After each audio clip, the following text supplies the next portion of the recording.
Bersama dengan tetamu kita, saya perkenalkan Habib Ali Reda Maulahela, yang kita sayangi, yang kita selalu mendapatkan curahan ilmu daripada beliau. Mudah-mudahan sembang santai kita pada hari Jumaat ni banyak mendapat ilmu daripada Habib dan memberi manfaat kepada semua, insya-Allah. Amin. Itu sedikit untuk pengetahuan semua. Habib Ali Reda kita ni adalah bakal doktorate, insya-Allah. InsyaAllah. Yang sedang belajar di Universiti Islam Antarabangsa. Tak lama lagi jadi doktor lah Habib InsyaAllah. InsyaAllah, insyaAllah. Okay, insyaAllah. Kita akan berbincang sedikit hari ini berkenaan dengan akhir zaman. Yang biasa kita dengar berkenaan dengan fiqh tahulat. Apa itu akhir zaman, apa itu tanda-tanda. Kan? Orang kata fas'alu ala zikri wa in kuntum la ta'lamun. Tanyalah padalah orang yang mengetahui. Kalau kamu tidak mengetahui akan ia. Makanya hari ini kita ada orang yang paling tepat di posisi tersebut. InsyaAllah. Ini antara anak murid almarhum Habib Abu Bakar Al-Adni rahimahullah taala. Alhamdulillah malam tadi kita hadir hallnya Habib. Alhamdulillah. Habib salah seorang yang memberi tausiah di majlis tersebut. Masya-Allah manfaatnya. Insya-Allah. Alhamdulillah. Allah. Ya. Ya, seperti yang mana kita tahu, fiqh tahulat ini adalah berdasarkan daripada hadis-hadis akhir zaman daripada baginda Nabi Muhammad SAW yang telah ditunjukkan di dalam Al-Quran dan Sunnah. Maka sebagai mukadimah awal, kita mohon daripada Saidil Habib untuk memberitahu apa itu fiqh tahulat, definisi dan tarifannya. Baik, bismillahirrahmanirrahim. Alhamdulillah rabbil alamin. Wassalatu wassalamu ala asyrafil anbiya wal mursalin sayyidina Muhammadin wa alihi wa sahbihi ajma'in, amma ba'd. Alhamdulillah, terima kasih Ustaz Fadli atas soalan dia, pembahasan tentang tanda-tanda akhir zaman. Yang pertama kali yang kita nak kena tahu, kita ini umatnya Nabi Muhammad SAW. Kita ini satu-satunya umat yang telah ditinggalkan oleh Nabi kita secara jasad, tetapi syariatnya terus berlaku sampai akhir zaman. Itu hanya kita.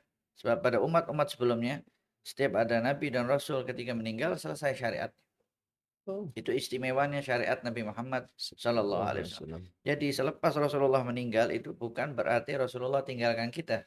Nah, tetapi Rasulullah dah bagi tahu kepada kita semua apa yang akan terjadi di akhir zaman dan semua solusi daripada konflik dan krisis yang terjadi di akhir zaman.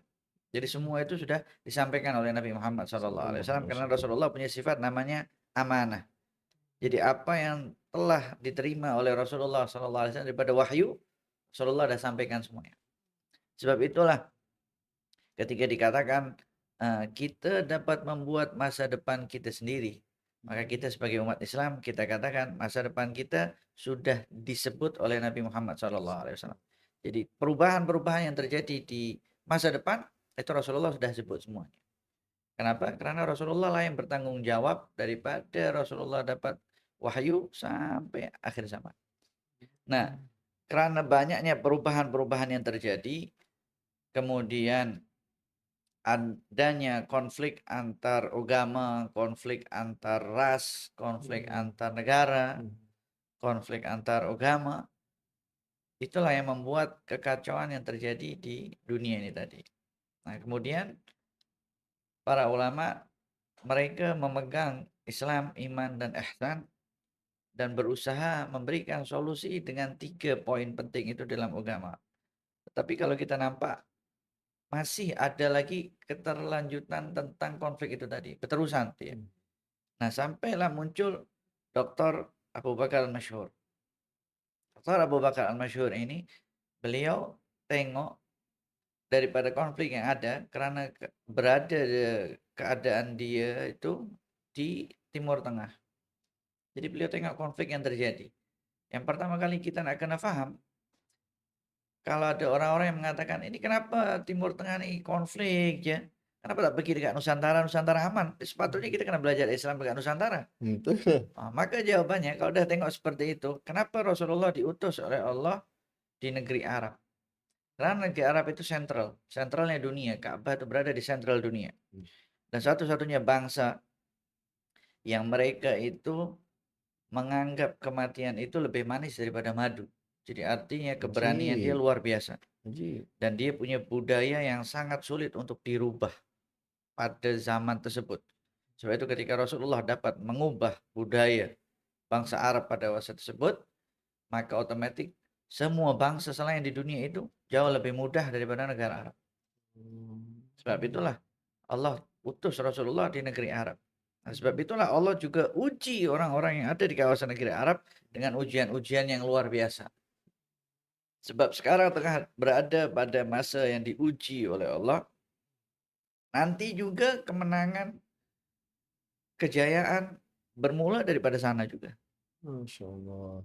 Patutlah zaman jahiliah dulu macam dulu Habib kata kan susah nak merubah adat. Dulu kalau tak silap zaman jahiliah dulu anak perempuan dibunuh hidup-hidup. Betul. Di tanah main hidup-hidup. Sampainya diutuskan Rasul berubah. Berubah semuanya. Ah. Dulu di zaman jahiliyah ada kes antar kabilah, konflik resis antar kabilah. Aus dan Khazraj. Itu berpuluh-puluh tahun. Datang oleh Rasulullah SAW. Nama Aus dan Khazraj dibuang dan ditukar dengan Muhajirin dan Ansar. Gimana Rasulullah boleh merubah konsep seperti itu? Ya, perubahan-perubahan yang terjadi pada zaman Nabi Muhammad SAW itu diteliti oleh Dr. Abu Bakar Masyuri. Dia cek dan ternyata setiap kali ada perubahan, ada ayat yang turun untuk menjelaskan tentang perubahan. Jadi ramai daripada ayat-ayat Al-Quran, banyak daripada ayat-ayat Al-Quran yang turun karena mengomentari perubahan yang terjadi. Jadi setiap kali ada perubahan berarti selalu ada solusi. Karena Allah sudah tentukan melalui lisan mulianya Nabi Muhammad Sallallahu Alaihi Wasallam. Jadi ketika kita tengok banyaknya perubahan di sini, mulai daripada zaman Rasulullah Sallallahu Alaihi Wasallam sampai akhir zaman, Rasulullah sudah sebutkan itu semuanya. Sehingga perubahan-perubahan itu berada dalam hadis Nabi Muhammad Sallallahu Alaihi Wasallam yang berserak daripada semua kitab-kitab hadis yang dikumpulkan oleh para ulama. Jadi kalau kita nak membahas tentang ilmu yang namanya fikih tahawulat, kalau ada orang yang katakan, ini ilmu dipakai hadis-hadis yang lemah. Oke, kita tak payah pakai hadis-hadis yang lemah. Sebab kasihan orang-orang zaman sekarang ini dianggap hadis lemah itu macam lemah badan. Betul. Tak. Betul. Istilah hadis lemah ini sebab itu kita tak boleh terjemahkan hadis lemah dengan lafaz bahasa Melayu kita. Hadis lemah tak. Kita kena sebut hadis itu hadis daif. Sebab daif ini dia istilah. Istilah itu dalam setiap disiplin ilmu dia berbeza maknanya. Contohnya kita minum kopi tadi di Komni Cafe ini. Kalau kita minta gula, dia akan bagi gula. Betul. Tapi kalau kita bercakap gula di hospital, orang semua terperanjat. Betul. Aku nih suka gula. Kau apa benda gula itu penyakit? Dia lafaznya sama.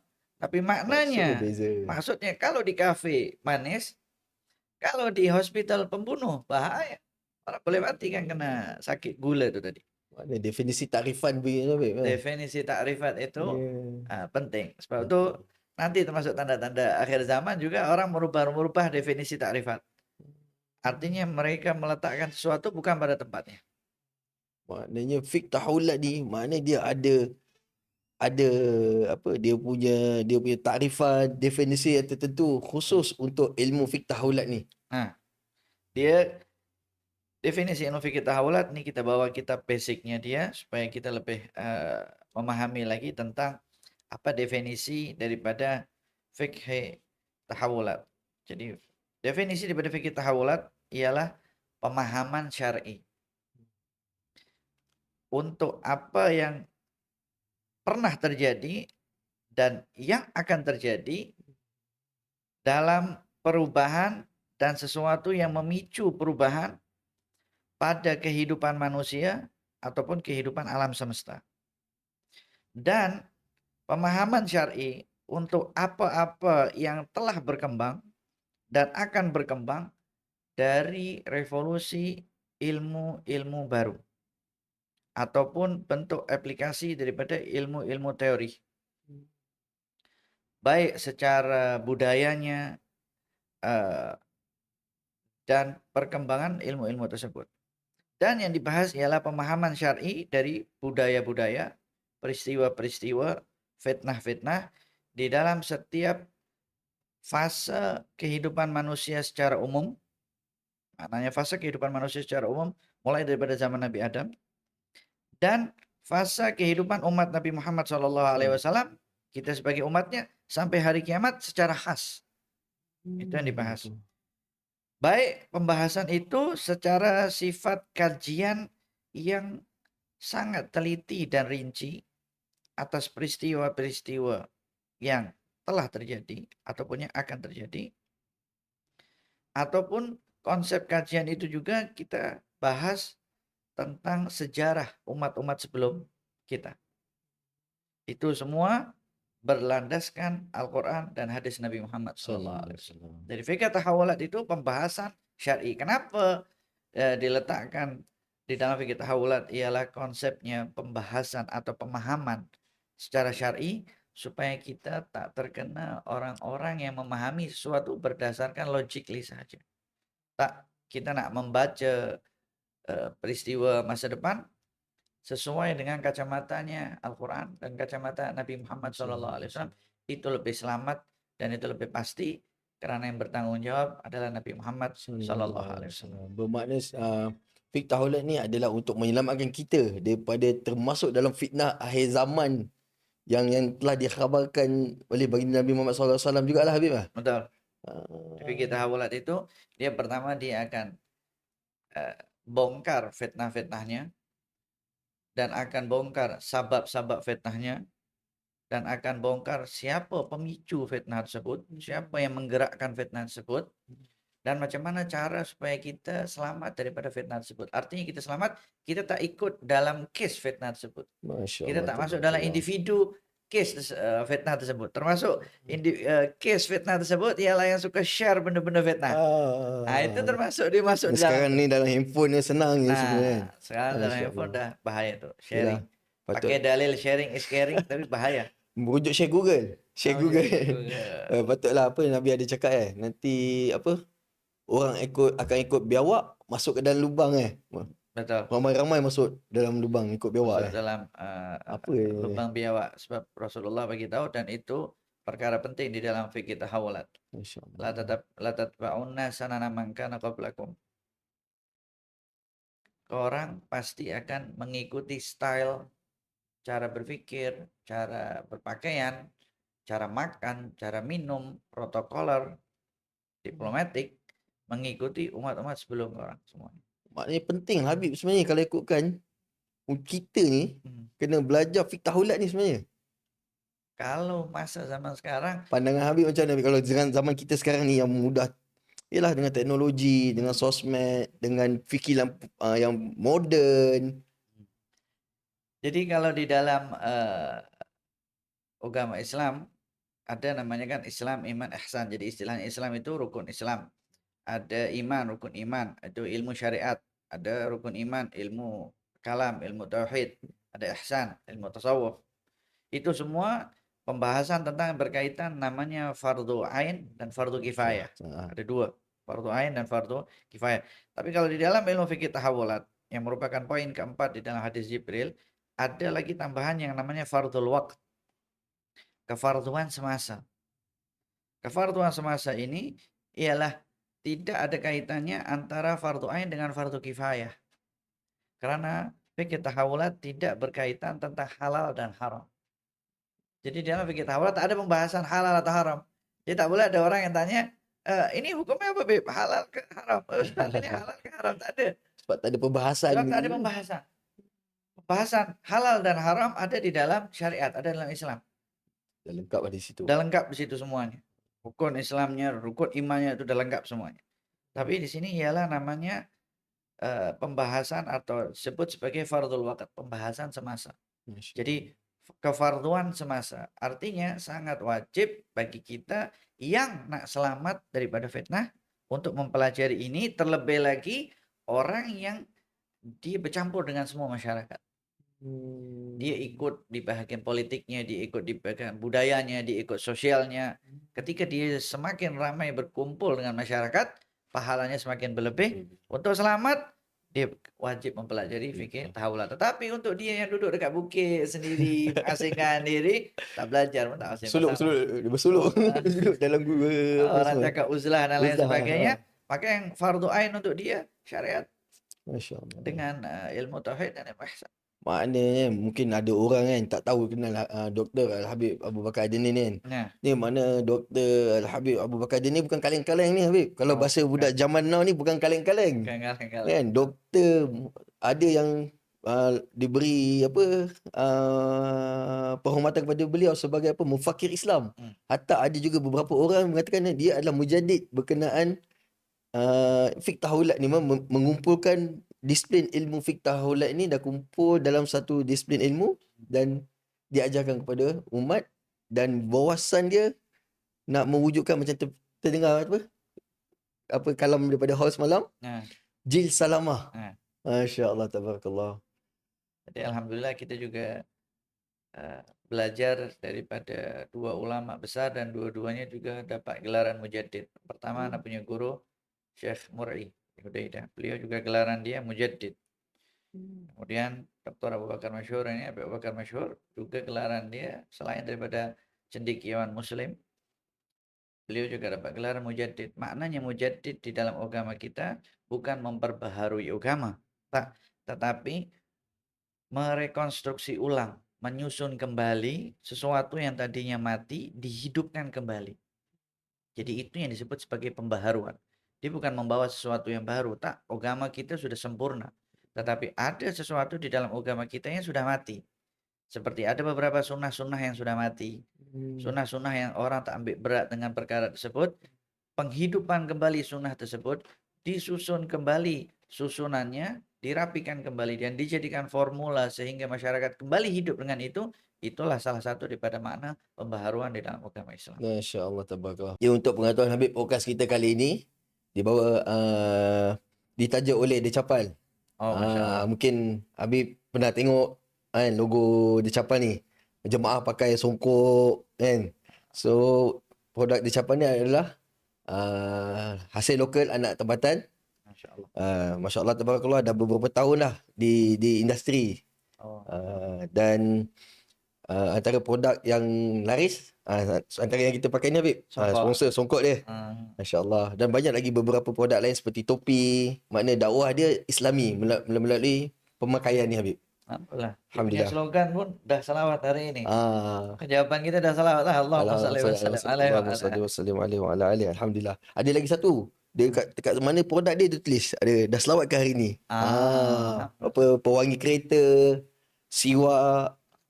Alhamdulillah. Habib mudah-mudahan dengan apa orang kata bahagian masing-masing lah Habib dengan mengajar, dengan menyebarkan ilmu, mereka dengan menyebarkan pemakaian Islam, insya-Allah. Alhamdulillah. Ya Habib, sekarang bahagian topik pertama kita dah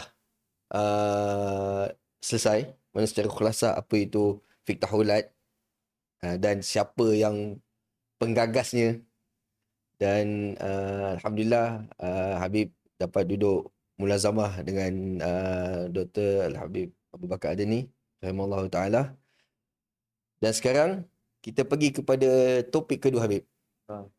Kita dah start panas-panas sikit. Masya-Allah. Kopi pun panas dah. Kopi pun panas dah.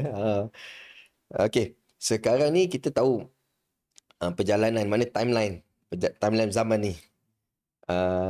Dan dia ada dia punya apa fasa. Fasa kan. Lepas tu dan kita sedia maklum untuk orang awam ni kita dah nampaklah tanda-tanda alamatus saah tu yang kecil kita dah nampak. Sederhana tu pun mungkin dah nampak lah juga kan untuk orang awam kan.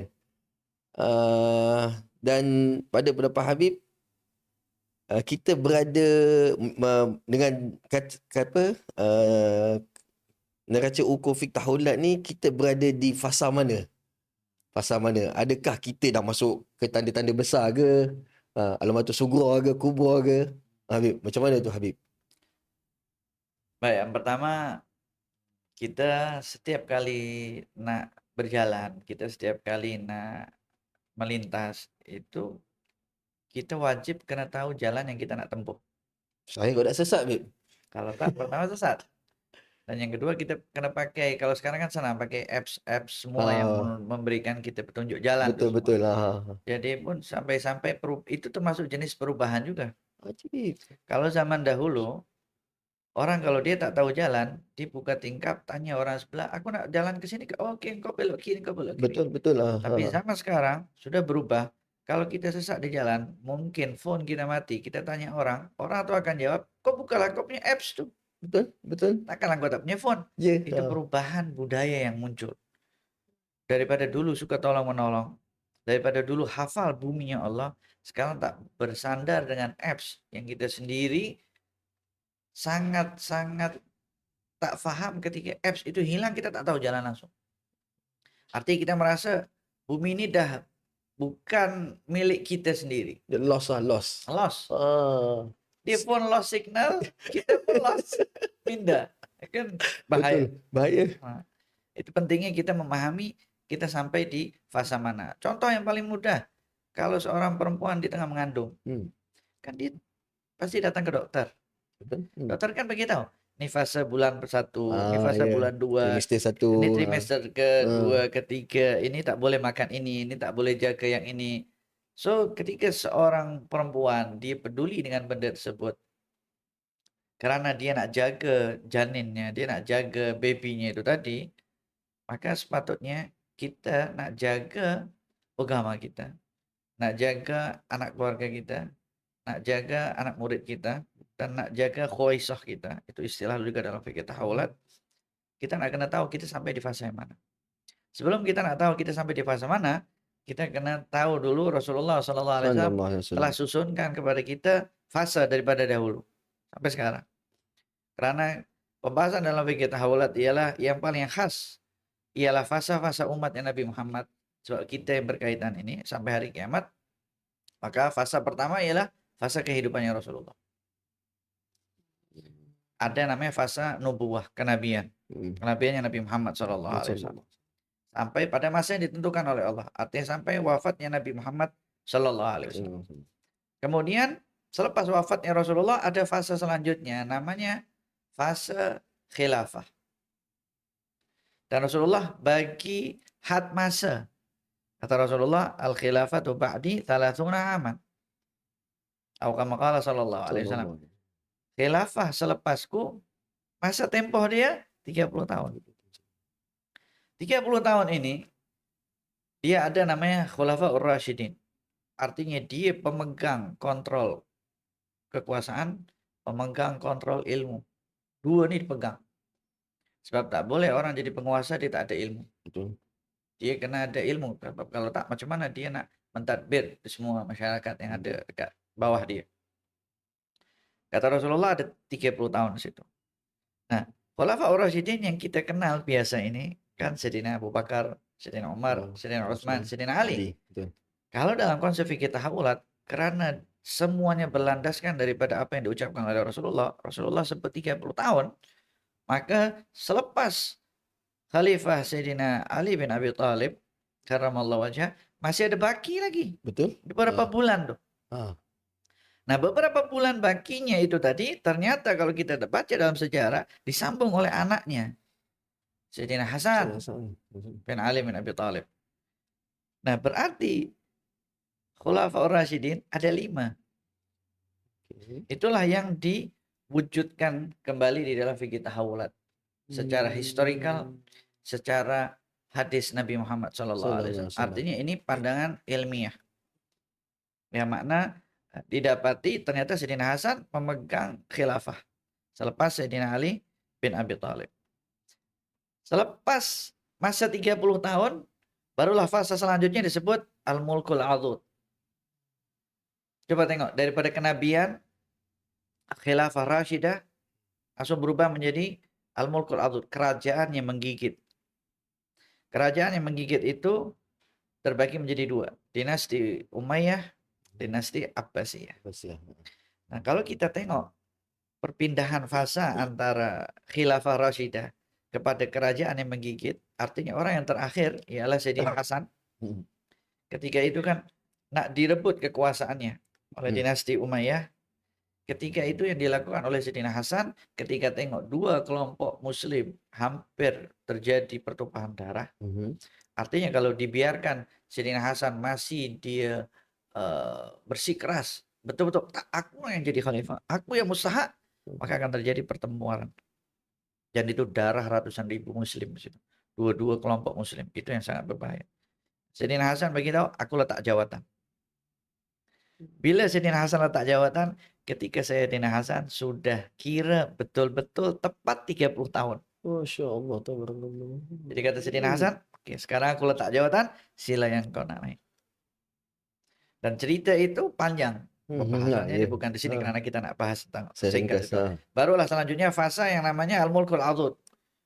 Kenapa disebut oleh Rasulullah Al-Mulkul Adud, kerajaan yang menggigit? Karena masing-masing tak nak lepas kekuasaan itu sama seperti orang yang gigit. Gigit sesuatu, digigit, dia tak nak lepaskan. Sebab itu kata Rasulullah Al-Mulkul Adud. Terbagi menjadi dua. Dinasti Umayyah dan dinasti Abbasiyah. Itu lama. Kemudian fase itu, selepas itu semua fase yang selanjutnya namanya terpecah belah. Tamazuk Duailat. Mulai ada perang Tatar, Mongol, habis hancur-hancuran. Terpecah belah itu. Kalau kemudian selepas itu fase selanjutnya fase kembali kekuasaan Islam muncul, dinasti Utsmaniyah. Kemudian selepas dinasti Utsmaniyah ini, selepas turunnya Sultan Abdul Hamid yang kedua, kalau di dalam fikih tahawulat. Ketika turunnya Sultan Abdul Hamid kedua, disitulah bermula fase yang namanya istilahnya dalam fikih tahawulat, fase buih, ghuza. Jadi semua fase itu di dalam fikih tahawulat dijelaskan sesuai dengan kacamata Nabi Muhammad SAW.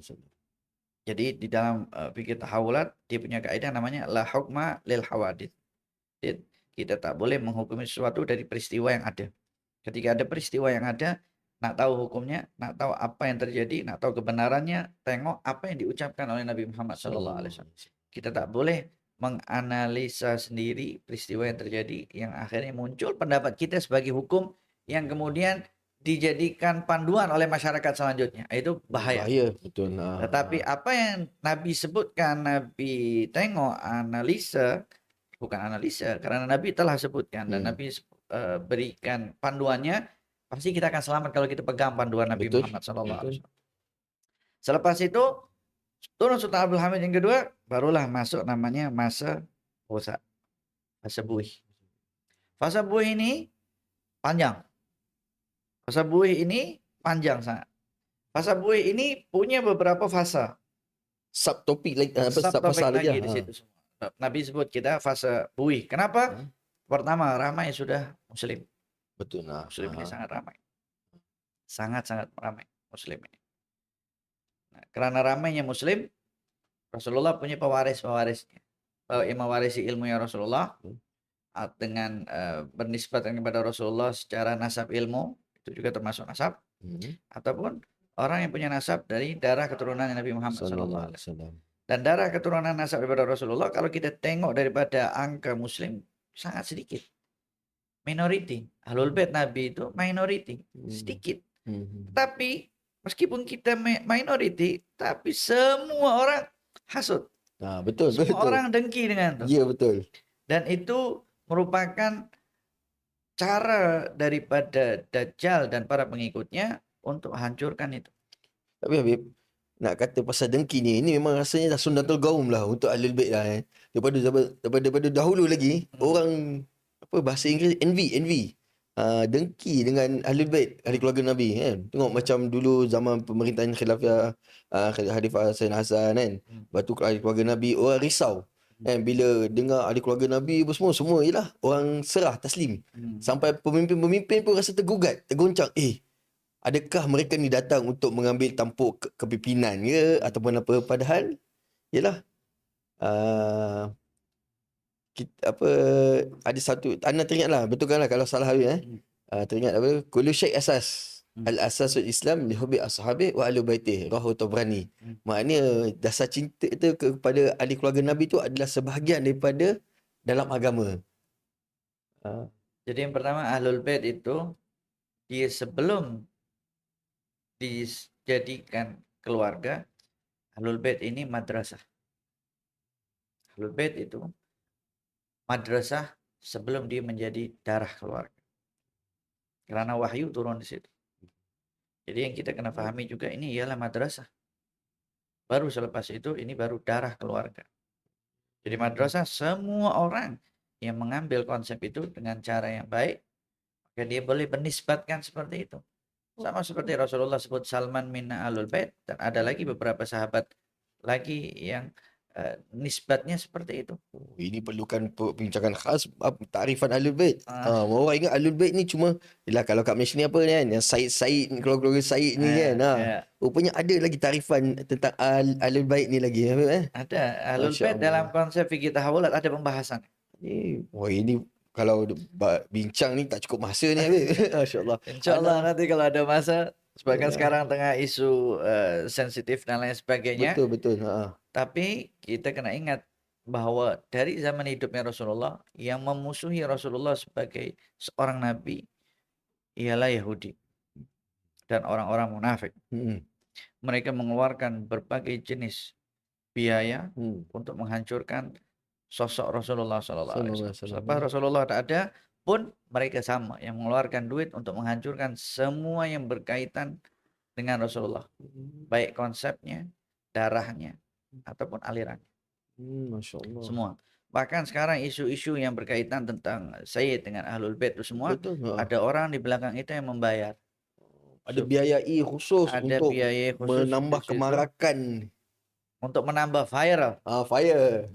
Orang kata bubur bensin Habib, apa petrol. Petrol lah, letak petrol itu semua. Sebab agensi kan dia dapat bayaran. Ya betul. Jadi tengok mana yang viral, mana yang orang suka like, komen dan lain sebagainya. So bagi agensi itu duit lah. Panas. Jadi akan selalu ada seperti itu. Tapi di dalam fikih tahawulat kita kena menyadarkan orang-orang secara damai. Jadi kita tak perlu nak tengok siapa orang di balik belakang itu semua. Tapi kita nak tengok macam mana Nabi Muhammad SAW jelaskan. Baik, kita kembali lagi ke fasa dia. Baik. Fasa itu kita berada di masa ghuza, masa buih.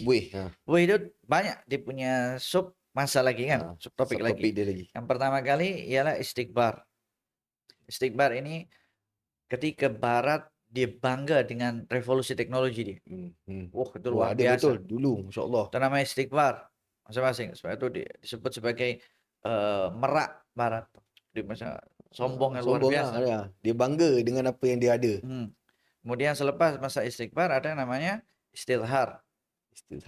Istilhar itu istilahnya dalam bahasa Arab yang lainnya istishraq, orientalism. Masa di mana orang-orang Barat datang ke negeri-negeri Asia, negeri Muslim. Mereka mempelajari cara berpakaian kita. Mereka mempelajari cara makan kita. Sampai pada konsep cara berpikir kita. Ini orang-orang nih, Muslim ini, dekat Nusantara ini, dia macam mana cara konsep berpikir dia. Dan orientalism ini bukan 1-2 masa. Dia madrasah. Panjang. Dia punya lapisan-lapisannya. Dan punya sanatnya juga sangat panjang. Mereka mempelajari itu semuanya. Jadi musuh-musuh Islam, sebelum mereka nak menghancurkan Islam dan masyarakat Islam, mereka mempelajari Islam. Problem kita sebagai Muslim, kita merasa mendapat tekanan daripada musuh Islam. Sampai-sampai pada tahap kita merasa Islam tak memberikan solusi, dia cari solusi daripada luar Islam. Kenapa? Karena kita tak mempelajari Islam secara benar. Jadi kita merasa Islam ni hanya agama sajalah, hanya sholat, kalau Ramadan puasa, zakat, kalau ada duit, kalau tak cari zakat fitrah, itu je.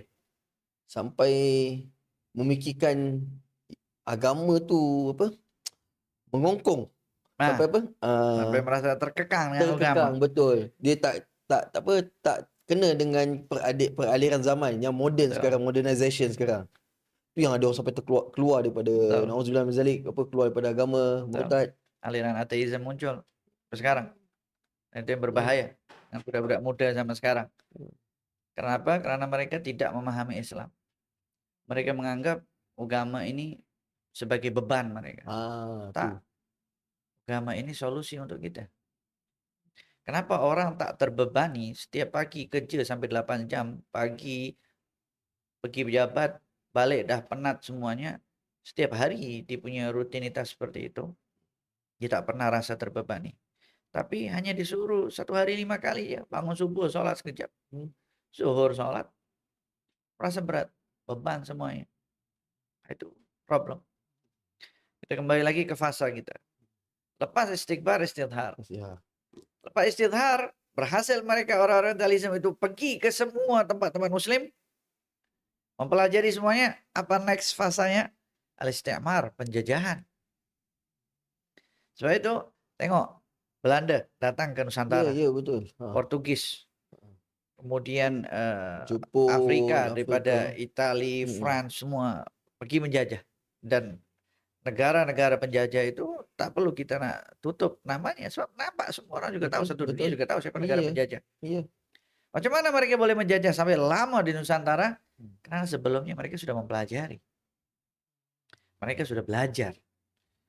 Macam mana ini seperti ini, macam mana ini seperti ini, kebudayaan di seperti apa, cara makan di seperti apa, cara belajar di seperti apa, di dalam agama di seperti apa. Bahkan di dalam dunia orientalisme itu, ada salah seorang daripada wakilnya di negara Arab, ketika selesai dia mendapatkan gelaran PhD atau doktorat dia itu tadi, gurunya mengatakan, aku akan beri engkau sanad orientalisme dengan cara Islam tradisional.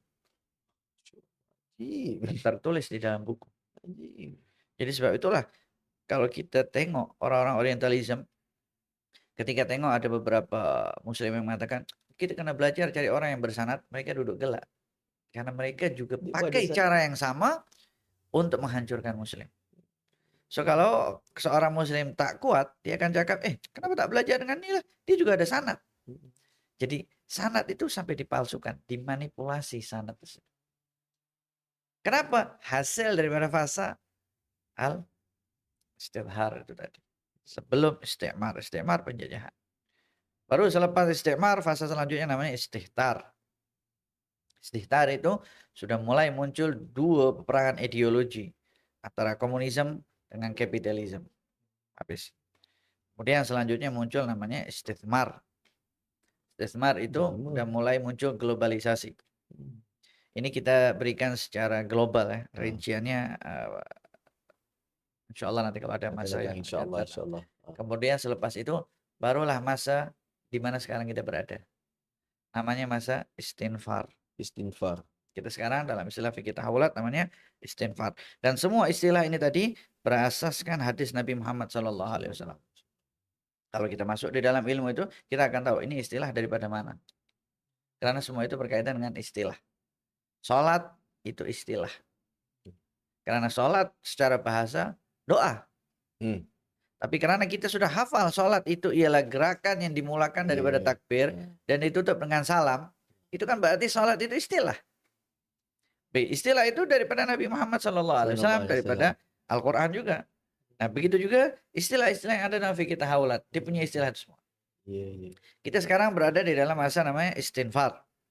Atau kalau di dalam salah satu yang sedikit lebih rinci lagi namanya soilam. Itu istilah kita. Nah nanti kalau ada rinciannya kita akan dapat bandingkan antara istilah-istilah di fikih tahawulat yang Nabi dah sebut dengan istilah Barat. Barat mereka juga punya istilah. Istighbar mereka punya istilah. Istidhar mereka punya istilah. Istihtar, istinfar, istithmar. Mereka punya istilah sendiri. Termasuk istinfar ini istilah mereka apa? Mereka buat sendiri istilahnya. Dan sampai sekarang dipakai juga. Apa? Arab Spring. Kan dipakai.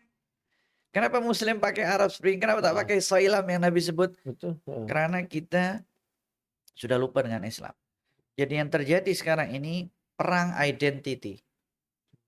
Kecelaruan identiti. Kecelaruan identiti, sebab itu akan diperangi identity.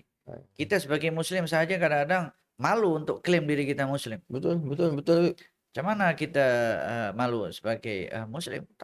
Kadang-kadang yelah kita tengok sekarang ni orang kalau nak pergi jalan pakai sarung, pakai jubah, pakai songkok pun ada orang malu.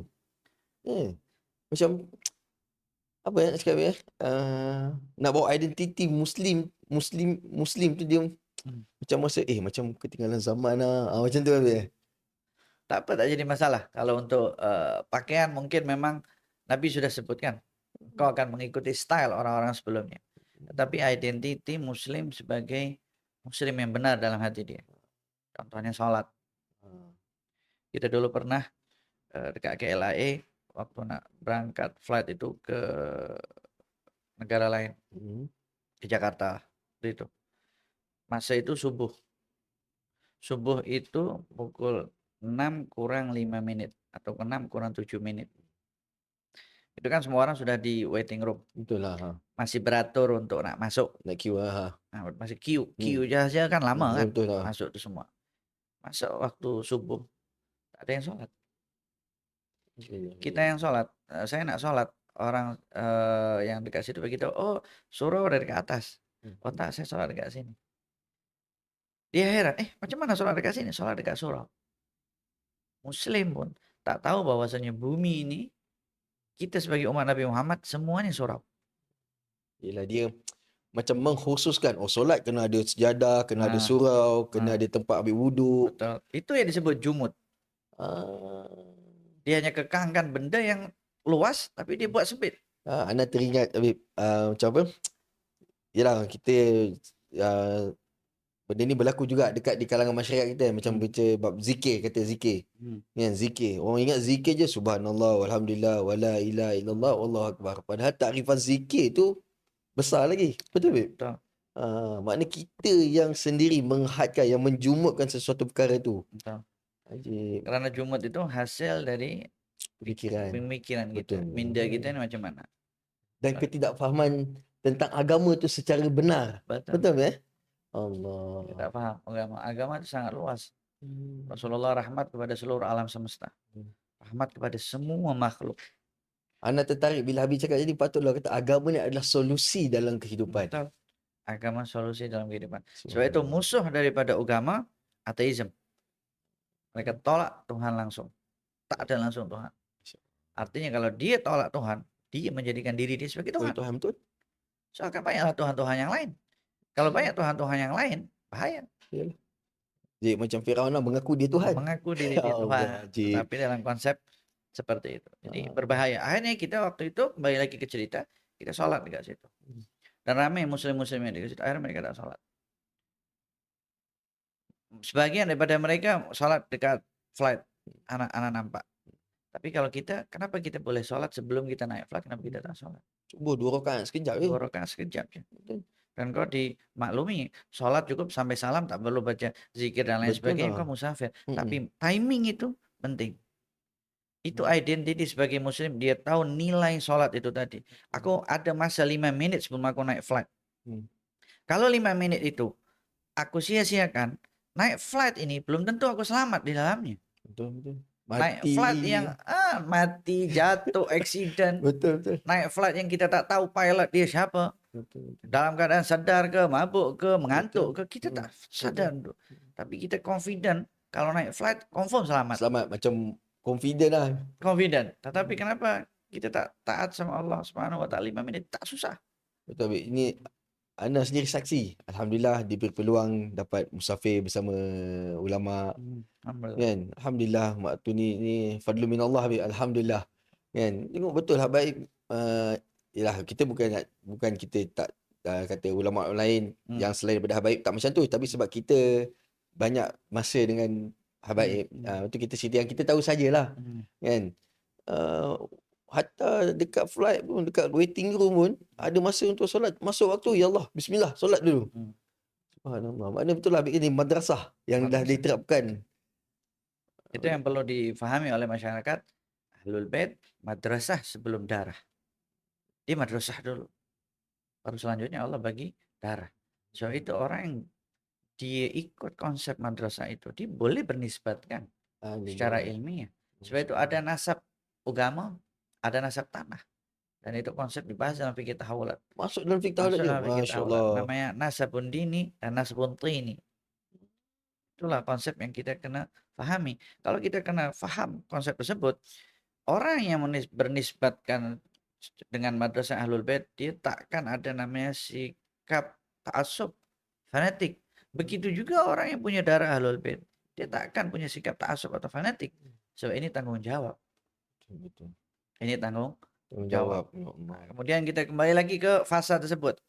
Kita sekarang berada di fase istinfar. Istighfar tadi. Istinfar itu permulaannya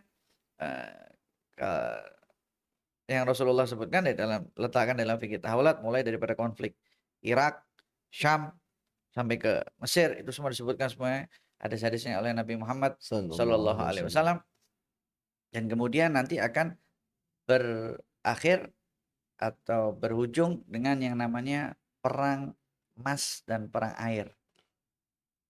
Perang emas dan air itu maksudnya apa Habib? Perang emas dan perang air ini istilah yang punya makna lebih daripada makna zahirnya.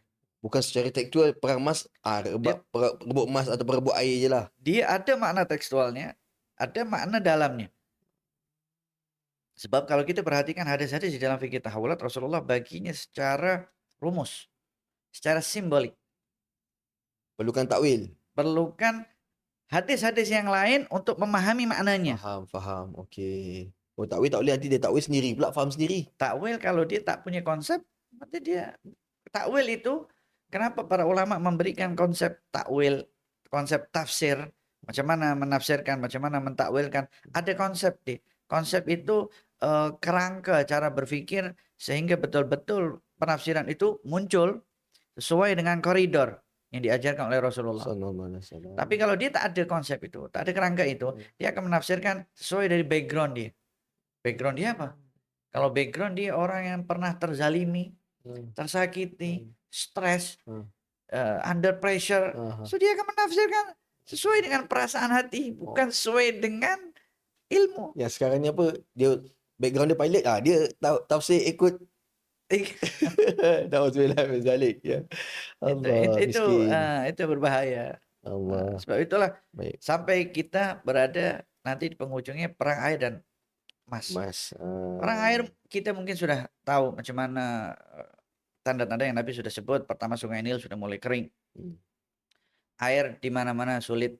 Di beberapa negara termasuk negara jiran kita pun sulit juga mendapatkan air. Air itu betul-betul mahal dan lain sebagainya. Dan kita tengok dulu orang minum air biasa saja, sekarang orang nak minum air kena beli air khas, dan lain sebagainya. Air khas. Betul. Yang dulu pertama kali muncul orang semua gelak, apa engkau nak jual air? Sekarang orang semua nak beli air. Betul. Sungai dah mulai banyak kekeringan, kemarau sudah mulai. Kat Google tu apa, tenaga apa, air Sungai Furet tu mudah betul nampak dia susut banyak, Bib. Itu sudah salah satu tanda-tanda. Ini di masa kita. Sekarang ini kita di fase ini. Kita berada di fase istinfar. Sekarang ini kita di sini. Di penghujungnya. Fase istinfar ini ada dua sisi. Sisi negatif dan sisi positif. Ini insya Allah kita akan bahas kalau ada masalah. Secara detail akan datang insya Allah. Kemudian salah satu daripada jenis perang emas yang kerana yang berkaitan dengan emas, maka berkaitan dengan namanya alat tukar jual beli, mata uang, currency, itu semua berkaitan. Karena ada peperangan emas itu tadi. Sebab itu kita jangan pernah mendewakan mata uang. Currency itu jangan jadikan mata uang, jangan jadi dewa kita. Sebab dia akan naik sekejap, dia akan turun sekejap. Lepas itu termasuk daripada peperangan emas, cash flow. Orang semua nak cashless. Betul lah. Tuan-tuan sekarang dah keluar lah kripto lah, wang digital lah, e-wallet lah. Itu semua currency. Jadi itu ada peperangan di situ semuanya. Peperangan yang disebut termasuk peperangan emas.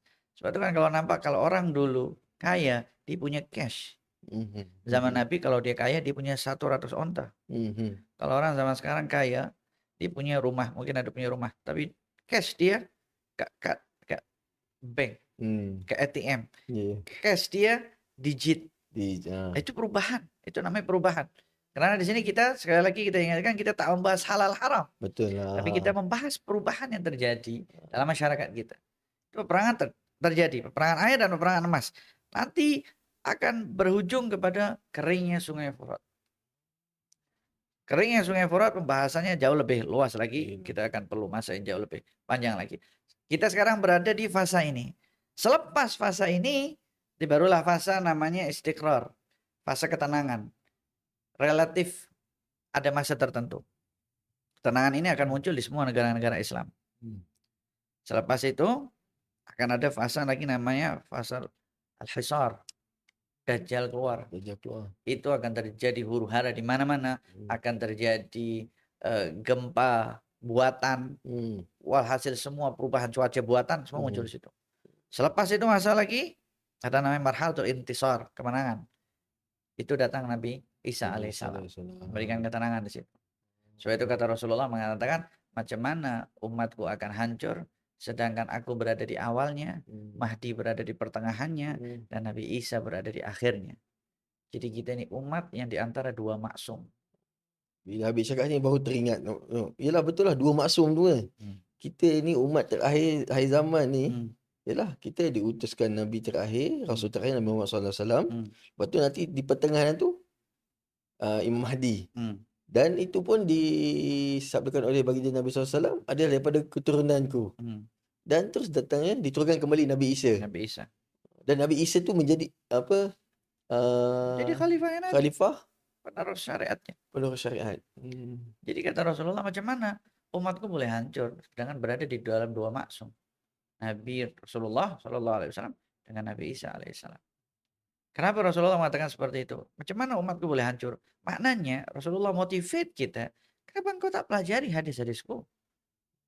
Kenapa engkau tak tengok masa depan yang telah aku bagi tahu?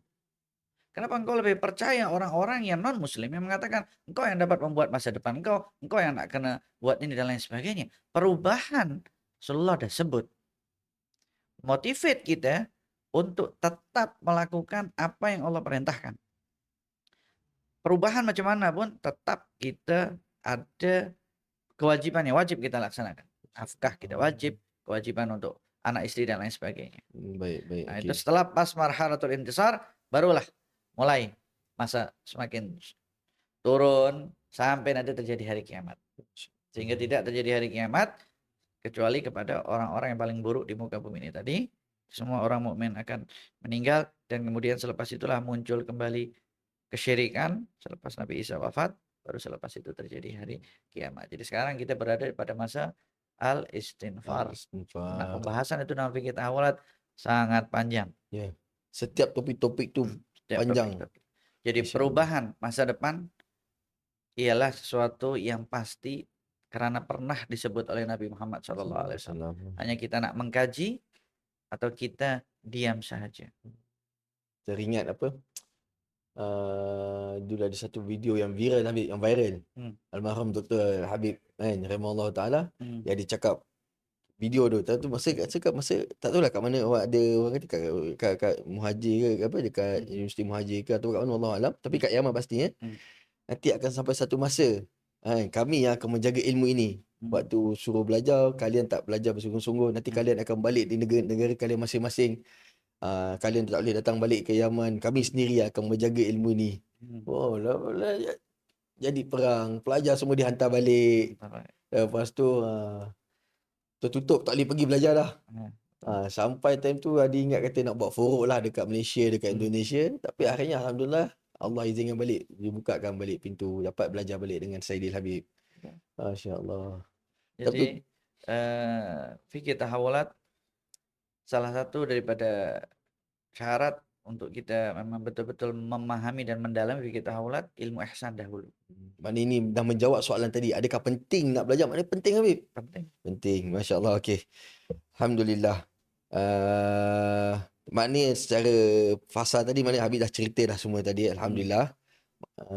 Dan kita pergi kepada isu semasa sekejap Habib sikit. Sebab Habib kata tadi apa, ni apa, pola pemikiran ideologis, orientalis apa semua yang menjadi terkesan kepada masyarakat, kan, khususnya umat Islam. Mungkin Habib Habib jaranglah bermain sosmed apa semua kan, yang Anas duduk tengok TikTok apa semua kan, yang sedang berlega di Malaysia ni isu child free. tak anak-anak. Hmm. Maksudnya pasangan Muslim kahwin. Hmm. Kahwin hanya sekadar kahwin. Hmm. Husband and wife, devi-devi, tak Hmm. nak anak. Dan dia memikirkan anak itu adalah beban kepada mereka. Hmm. Maka disebabkan dengan perkara-perkara semasa ni Habib, adakah apa pendapat Habib berkenaan dengan isu ni? Adakah ini juga termasuk dalam tanda-tanda akhir zaman yang telah dikhabarkan oleh baginda sallallahu alaihi wasallam? Tentang ada beberapa konsep masyarakat seperti child free dan lain sebagainya. Apakah ini termasuk tanda-tanda hari kiamat?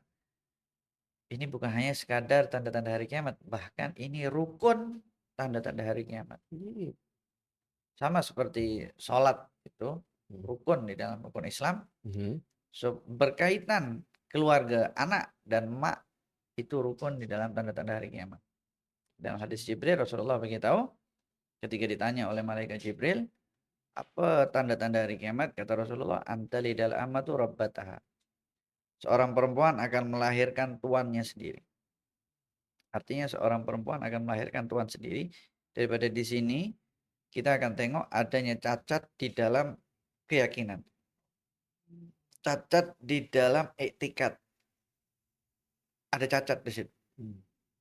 Sampai Rasulullah beritahu seorang perempuan akan melahirkan tuannya sendiri. Ini juga simbol yang memiliki makna secara tekstual dan makna yang tersirat di situ. Jadi makna tersurat dan tersirat. Tersurat itu tekstual, tersirat makna di dalam itu. Itu merupakan rukun di dalam ilmu tanda-tanda hari kiamat. Itu rukunnya. Besar. Sangat besar. Sebab itulah Allah berapa kali sebut di dalam Al-Quran, ketika engkau punya anak, jangan engkau bunuh anak engkau karena engkau takut miskin. Aku, kata Allah, kami yang bagi dia makan. Kami yang bagi dia rezeki. Kami tak minta pun kau sebagai mak bapak untuk bagi dia rezeki. Aku yang bagi rezeki. Dijamin dah rezekinya. Allah yang jamin. Apalagi, Kenapa engkau bunuh anak engkau? Karena engkau takut miskin. Sebab itu kan di beberapa negara sekarang abortion legal. betul. Sebab itu kalau orang ada beberapa punya anak, dia nak abortion, mungkin dia pergi ke negara legal. Bayar je. Dan lain sebagainya. Dan kemudian perubahan yang terjadi di barat itu ada beberapa konsep keluarga. Family concept. Itu kalau tak silap lebih dari 10 jenis-jenis keluarga kepelikan yang terjadi hari kiamat. Makanya dikatakan seorang perempuan melahirkan tuannya sendiri. Sekarang ada berapa jenis keluarga? Yang kita tahu standar namanya keluarga. Laki, perempuan, dan anak. Betul. Itu keluarga. Sekarang keluarga sudah berubah. Contoh, Bib? Contoh, lelaki dengan lelaki. Itu keluarga. Masuk undang-undang. Tak boleh ada orang yang usik. Dia sudah jadi family. Perempuan dengan perempuan. Tak boleh diusik. Undang-undang. Atas nama apa? Human right. Yes. Perubahan sudah terjadi. Seorang perempuan dia tak nak kahwin. Dia nak adoption anak. Itu di keluarga. Dan banyak lagi yang kalau kita nak sebut, kita sendiri sedih tengok benda tersebut. Yang pertama juga kita geli lah. Macam mana menyalahi tabiat dasar watak manusia kita sebagai anak Adam. Betul. Yalah, kita pun tahu kalau ikutkan macam Habib cakap tadi lah, basic masa definisi keluarga tu dah berubah. Sudah berubah. Fik tahulat, fikir perubahan. Mana ini pun itu termasuk. Dibahas. Masya Allah. Perubahan di situ. Sebab keyakinan sudah tak ada. Sebab itu kan orang zaman sekarang selalu bagi tahu, selepas kawin jangan tinggal bersama mertua. Jangan tinggal bersama mak bapak. Nanti bergaduh. Nanti ini tak best lah. Sampai punya istilah rumah mertua itu istilah rendahan, istilahnya rumah idaman. Atau disebut sebagai pondok dan lain sebagainya. Itu perubahan. Mana zaman dulu ketika orang kawin dia duduk cari rumah sendiri, tak ada di rumah situ. Khidmat dengan orang tua. Khidmat dengan orang tua. Itu etikat dia sudah hilang di situ. Dia sudah punya konsep ini mak bapak tak perlulah kita hormat. Sampai-sampai ada aliran yang membuat anak-anak muda sudah berubah sampai dia bercakap, untuk apa kita bakti kepada mak bapak Siapa suruh dia lahirkan? Aku tak minta aku dilahirkan mak bapak aku. Dia yang buat. Ya. So untuk apa aku lahir mak dengan dia? Sampai Auzubillah. seperti itu Ya Allah. perubahan yang terjadi. Karena ini Betul. perubahan berkaitan dengan family. Ya. Rukunnya tanda-tanda hari kiamat sangat, pembahasan itu sangat luas. Akan kata Rasulullah, nanti di akhir zaman seseorang itu akan derhaka kepada emaknya, Mhm. dia buang bapaknya, Mhm. dia taat kepada istrinya, Mhm. dia begaduh dengan adik-beradik. Dalam satu family terjadi tak? Ramai. Ramai, Habib. Ramai yang terjadi. Banyak. Seorang suami bukannya mendidik seorang istri bahwa mak aku ialah mak engkau. Mak engkau ialah mak aku. Kita sama-sama punya tanggung jawab yang berbeda. Kau kalau nak masuk surga, taat dengan suami. Aku kalau nak masuk surga, kena taat dengan mak bapak aku Bapak. semuanya. Betul. Konsep itu keyakinan. Dan itu kenapa dikatakan keyakinan? Karena ketika kita melanggar ada hukuman daripada Allah. Disebut keyakinan karena Rasulullah sebut. So itu yang disebut sebagai keyakinan. Ada cacat di situ. Termasuk karena sudah nampak perubahan di sini, orang sudah mulai berpikir, untuk apa aku punya anak? Nanti susah lah. Dan lain sebagainya. Ada dibuat keluarga tanpa anak. Tanpa anak. Hak asasi. Asasi, Tak betul. boleh ada yang usik. Dan lain Individual sebagainya. right katanya. Individual right. Anda tu betul, tak boleh apa bahasa sekarang, tak boleh brain lah kan. Tak boleh nak tak boleh nak brain lah, tak boleh nak bayangkan. Dia kata ada anak ni membebankan. Dia tak sedar ke sebelum ni pun dia status dia pun anak. Anak kepada mak dia. Dia tak rasa dia ni membebankan kepada mak bapak dia. Oh, sebenarnya. Tapi memang sekarang ni Habib tengah viral lah isu-isu ni. Betul. Kan? Yang sedihnya yang diinterview tu adalah orang Muslim. Ya. Allah. Kita tak perlu bersedih yang diinterview itu Muslim. Yang sedih itu kita sebagai Muslim, kita tak tahu agama itu solusi hidup kita. Allah. Rasulullah kan beritahu, macam mana umatku boleh hancur sedangkan dia hidup. Awalnya aku, pertengahannya Mahdi, terakhirnya Nabi Isa. Artinya apa? Rasulullah ajarkan kita untuk mempelajari. Mempelajari tanda-tanda hari kiamat ini tadi sekarang sudah mudah dengan adanya fikih tahawulat. Sudah dibuat formulir. Ada kaedah dia, ada application dia. Sangat mudah. Dulu mungkin bersepah di mana-mana kita hadis. Susah nak kumpulkan ini semua. Sekarang sudah dikumpulkan oleh Dr. Abu Bakar Masyhur dengan semua kitab-kitabnya. Tinggal dibaca. Harus terima kasih kepada doktor almarhum. Cumanya sekarang ni masalah kita ni kena belajar. Dan ilmu ini masih pure. Istilahnya kalau dalam istilah marketing kan kalau ramai dalam jualan satu produk kan istilahnya red ocean ya. Orang selalu banyak yang menjual produk ini tadi. Ini masih blue ocean. Artinya ilmu ini pertama masih jarang terjemahan dalam bahasa Melayu. Masih fresh. Masih fresh dalam bahasa Arab. Masih sedikit yang membahas dalam bahasa-bahasa mereka sendiri. Jadi ini solusi daripada Rasulullah. Ambil peluang ini tadi. Jadilah orang-orang di barisan pertama yang memahami ilmu ini tadi. InsyaAllah Allah majalna minhum insyaAllah. Amin. Mudah-mudahan. Allah. Baik Habib. Alhamdulillah isu panas pun kita dah ulas sedikit kan. Jangan lepas ni ada orang ban kita pula apalah ni kan individual right, human right apa semua kan. Tapi kalau betul lah kata Habib lah, kalau kita faham Islam ni sebagai solusi kehidupan, benda-benda ni tak akan muncul. Betul. Dan akhirnya bila balik kita tanya macam dulu lah dekat belajar kan, kita ada belajar satu kita panggil Ishikawa diagram. Maknanya kita why analysis kita panggil. Maknanya masalah ni muncul, why apa yang pertama. Masalah why berikutnya. Dan kalau kita diteliti, kalau dalam diagram tu dia kata adalah masalah human, manusia sendiri. Masalah tu wujud daripada manusia sendiri. Bila kita nampak ni yang kita yang tak berapa ahli dalam fiqh tahawulan ni menyatakan masalah yang timbul daripada manusia itu sendiri yang tidak memahami akan agamanya sendiri. Betul. Allah. Nanti orang kalau sudah tua, siapa yang nak jaga dia? Anak dia. Kalau dia tak punya anak, siapa yang akan jaga dia? Takkan dia terus bekerja. Nanti ujung-ujungnya dia akan stres. Ujung-ujungnya dia akan bunuh diri. Jadi, kalau memang konsep berpikir dia silap, dia menganggap agama itu bukan solusi, maka hasilnya dia ikut community child free, tak ada anak sakit, ada anak sakit. So tak ada anak dengan ada anak, itu dua-dua bukan solusi yang tepat. Tapi solusi tepat macam mana? Agama mengajarkan kita mendidik anak. Karena Allah juga sebut di dalam Al-Quran. Ada yang Allah berikan anak laki, ada yang Allah berikan anak perempuan, ada yang Allah jadikan mandul, dia tak ada anak. Betul. Tapi di dalam Islam ada namanya anak senasab ilmu. Dia boleh jadikan anak didik. Masya Allah. Jadi itu semua solusi di dalam agama. Ya Allah. Luas betul fiqh tahulat ni Habib. Allah. Ya, alhamdulillah. Okey. Dan kita balik pada topik akhir zaman ni Habib.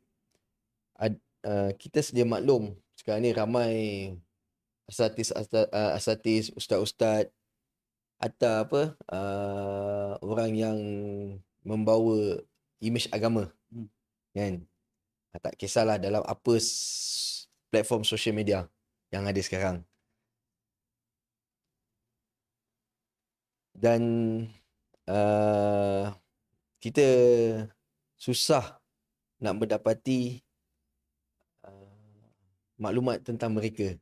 Dan kita lah takkanlah ada maksud anak ni macam akhir zaman ni kita terasa macam susah untuk mendapatkan orang yang betul-betul amanah terhadap ilmu. Dan adakah perkara ini juga termasuk dalam tanda-tanda akhir zaman? Apa pendapat Habib? Oke, yang pertama dari tadi ketika soalan ditanya apa pendapat, kita jawab kita bukan dari pendapat pribadi kita. Ya betul. Ini daripada fiqh tahulat, landasan fiqh tahulat Habib. Kita bercakap dengan kacamata fikih tahawul. Jadi apa yang kita ucapkan ini semuanya ada landasannya daripada Al-Quran dan hadis Nabi Muhammad SAW. Bukan pendapat pribadi lah. Betul, berdasarkan ilmu. Kita berdasarkan ilmu. Karena Allah larang kita wala taqfu ma laisa laka bihi ilm.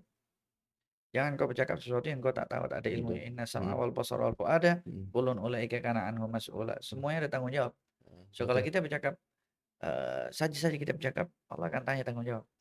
Dan itu termasuk tanda-tanda akhir zaman. Kata Rasulullah, wa ajabu kulli dira'in bira'ih. Ada panjang pembahasan itu tadi. Salah satu daripada poin perubahan yang terjadi di antara 4 itu tadi, ketika kalian tengok perubahan masyarakat masing-masing bangga dengan pendapatnya masing-masing. Dia bangga dengan pendapat dia. This is my opinion. This is the only opinion. Ini aku punya pendapat. Kau ikut tak ikut silakan. Kau tak boleh ini. Dia punya pendapat di pribadi dia. Jadi ketika pendapat itu tidak berlandaskan Al-Quran dan Sunnah Nabi dan sikap para sahabat Nabi serta sikap para ulama yang benar, nanti sulit. Dan masing-masing punya membina opini sendiri. Jadi berbahaya. Akhirnya masyarakat kan kacau. Aku nak ikut yang mana satu, yang ini, yang ini, yang ini. Macam-macam pendapat keluar. Macam-macam bangga. Lagilah kalau dia mendapatkan like. Coba bayangkan Rasulullah sebut dengan teksnya i'jab.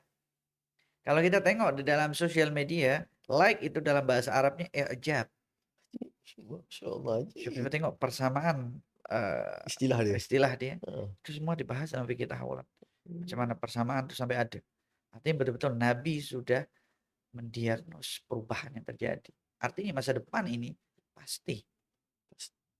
Perubahan masa depan ini pasti.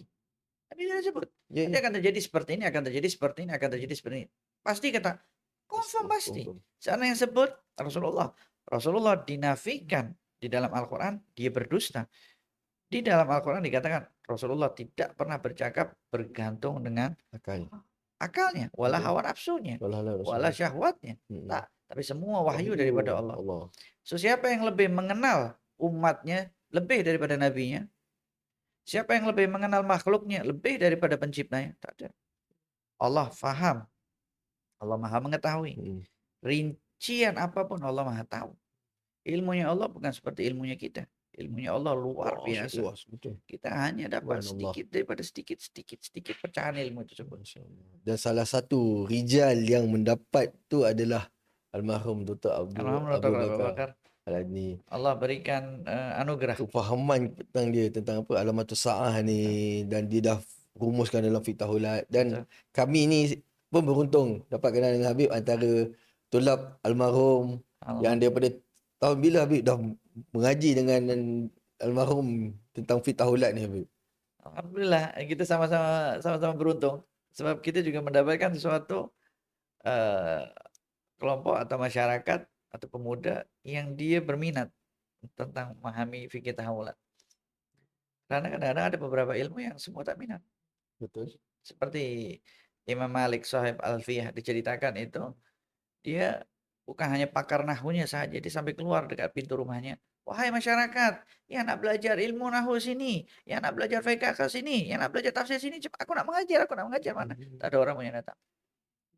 Bahkan disebutkan di dalam satu ceritanya, salah satu daripada muridnya hanya satu, tapi luar biasa jadinya. Salah satu muridnya katanya Imam Nawawi disebutnya. Jadi artinya coba tengok macam mana Allah letakkan berkah. Dan kitabnya dipelajari sampai hari ini. Sah. Termasuk Betul. high level di dalam beberapa kitab ilmu nahwu, Alfiyah dan syarah-syarahnya Alfiyah itu semuanya. Jadi kita kembali lagi kepada amanat itu tadi. Ketika seseorang itu hilang amanatnya, karena amanat di dalam istilah kehidupan biasa lain, di dalam istilah fikih tahawulat lain. Fikih tahawulat memiliki makna tentang amanat itu ialah warisan daripada Nabi Muhammad. Itu namanya amanat. Kalau amanat yang lain, kalau dalam bahasa Melayu kan trust. Trust, betul. Nah, kalau di dalam fikih tahawulat tak boleh diterjemahkan amanat di dalam kitab-kitab fikih tahawulat dengan terjemahan trust. Jadi bukan bermakna trust. Jadi bermakna warisannya Nabi Muhammad SAW. Artinya termasuk ilmu, termasuk sikap, termasuk syariatnya Nabi Muhammad SAW. Amanat ini tadi sangat luas. Sebab Rasulullah SAW menjawab soalan seorang badui tentang amanat ini tadi. Pada kisah.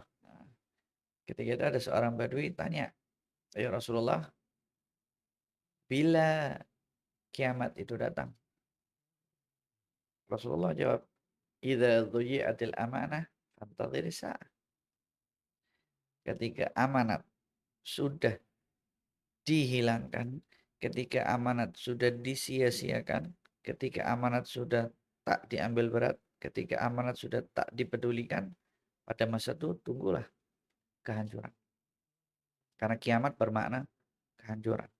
Kehancuran kecil, kehancuran besar, kehancuran alam semesta semua. Badui ini lagi duduk tanya lagi. Syuf hebatnya nih, ini badui. Macam mana? Wa kaifa idha'atuha ya Rasulullah? Macam mana menyia-nyiakan amanat? Macam mana tak ambil berat dengan amanat? Macam mana tak peduli dengan amanat itu? Dijawab lagi oleh Rasulullah. Idza wussidal amru ila ghairi ahlihi fantadhir sa'ah. Kalau engkau letakkan suatu perkara bukan kepada ahlinya, bukan kepada pakarnya, maka tunggulah kehancuran tak lama lagi. Ini hadis sangat luas pembahasannya, termasuk hadis penting, di antara hadis-hadis yang penting yang dibahas dalam fikih tahawulat. Karena berkaitan tentang ini semuanya. Akan termasuk beberapa makna daripada kepercayaan seseorang itu tadi, termasuk di dalamnya itu terkandung makna amanat yang pernah kita bahas di dalam salah satu video di dalam channel Fitan.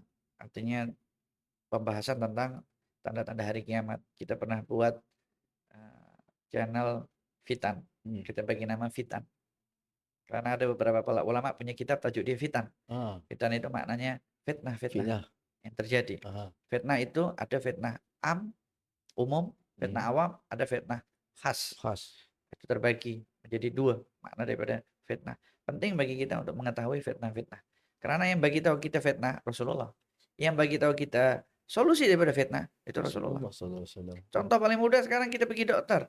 Kan kita tak tahu ini kita demam, kemudian kita flu, batuk macam mana ya. Tapi kita pergi ke dokter, kita sangka itu, tapi dokter kata tak, engkau ada radang. Teka-teka. So obatnya ini tadi. Siapa yang bagi tahu kita ada radang teka-teka? Dokter lah. Siapa yang bagi kita obat? Dokter. Sama. Contoh mudahnya seperti itu. Berdasarkan ilmu juga.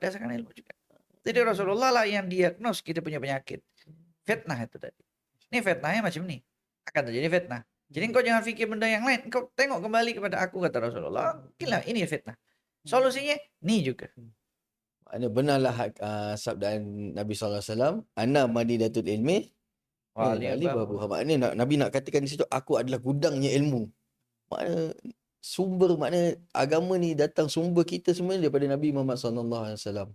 Seperti yang macam Habib cakap tadi, fiqh taulat ni datangnya daripada hadis baginda Nabi SAW dan Al-Quran.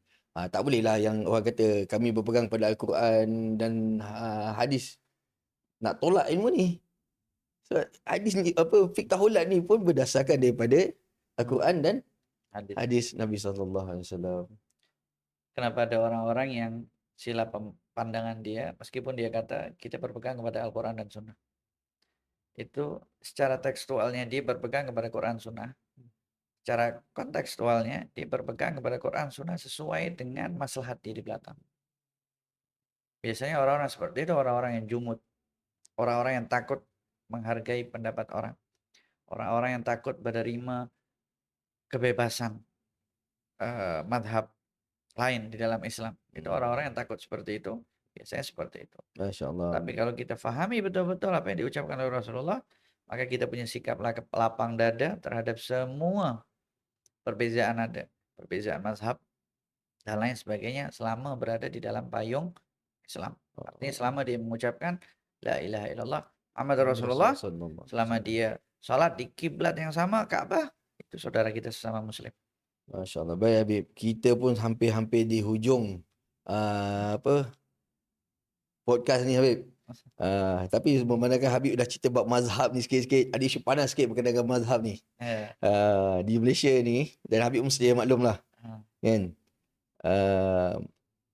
orang anti mazhab, dia kata imam-imam ni tak maksum, kan. Aku merujuk kepada Al-Quran dan hadis macam tu lah, kan. Mengikut pada neracanya fiqh taulat ni, adakah kekeliruan tentang agama ni juga telah dikhabar oleh baginda Nabi Muhammad SAW? Pertama, kekeliruan tentang pemahaman di dalam agama, Rasulullah SAW sudah sebutkan. Sesungguhnya aku ada yang lebih aku takuti, lebih daripada Dajjal, kata Rasulullah. Ada sesuatu yang lebih aku takuti daripada Lagi Dajjal. besar daripada Dajjal. Dia punya efek lebih besar daripada Dajjal. Karena Dajjal itu nampak. Dajjal daripada golongan manusia. Ketika dia muncul, nampak. Rasulullah udah beritahu, engkau kalau jumpa Dajjal, lakukan 3 perkara ini. Nah, tetapi yang ini, efeknya jauh lebih dahsyat. Karena, kata Rasulullah udah beritahu, tidaklah muncul setiap fitnah, kecuali satu fitnah itu dengan fitnah yang lain saling berhubung untuk mempersiapkan Dajjal. Jadi kalau kita tengok, kalau kita boleh visualisasikan, fitnah itu macam red carpetnya Dajjal. Ini fitnah, datang fitnah lagi, tumpuk satu lagi, datang fitnah lagi, tumpuk satu lagi, dan tersusun sampai muncul red carpet itu sempurna. Wow, Dajjal. Maknanya dia ni ejen-ejen Dajjal lah. Ejen-ejen Dajjal. Bahasa kasarnya lah. Rasulullah udah bagi tahu. So, sebab itu kita kena tahu, ini puzzle dengan dalam red carpetnya Dajjal atau tak? Kan Rasulullah udah bagi tahu. Sayangnya Rasulullah sama kita sampai macam itu. Ini puzzle Dajjal. Dia udah bagi tahu, hati-hati, nanti tersusun. Sebab itulah ada yang paling Rasulullah lebih takuti daripada Dajjal. Apa itu? Al-a'immah al-mudhillun. Imam-imam yang menyesatkan. Orang yang memahami agama dengan cara yang silap. Itu sudah terjadi pada zaman sahabat Nabi Muhammad SAW. Di zaman Rasulullah ada golongan-golongan orang-orang munafik. Munafik itu bukan satu sifat yang perlu menghadapinya dengan satu sikap. Munafik bukan satu sifat yang dapat dihadapi dengan satu sikap. Tapi munafik madrasah. Munafik itu madrasah. Sebab itu Allah turunkan surat Al-Munafiqun. Iyalah, dalam Quran surah khusus. Surat khas. Macam mana Allah bongkar sifat-sifat orang munafik. Dan konsep berpikir dia di dalam surat Taubah. Surat orang munafik paling benci surat Taubah. Terbongkar semuanya. Dan macam mana Rasulullah SAW menghadapi orang-orang munafik pada zamannya. dengan berbagai jenis sikap yang berbeza. Ada yang Rasulullah suruh keluarkan daripada masjid, ada yang nama-namanya Rasulullah sebutkan kepada rahasianya Rasulullah Sayyidina Hudzaifah ibn Yaman. Ada yang saking Rasulullah sayangnya sampai Rasulullah ketika dia meninggal, Rasulullah nak sholati dia.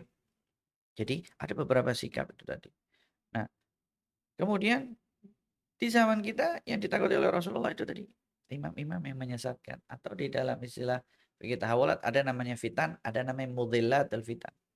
Ada namanya fitnah, ada pelicin fitnah, pelaku fitnah, baik individuality ataupun kelompok ataupun aliran yang akan bercanggah dengan apa yang diajarkan oleh Nabi Muhammad Shallallahu Alaihi Wasallam.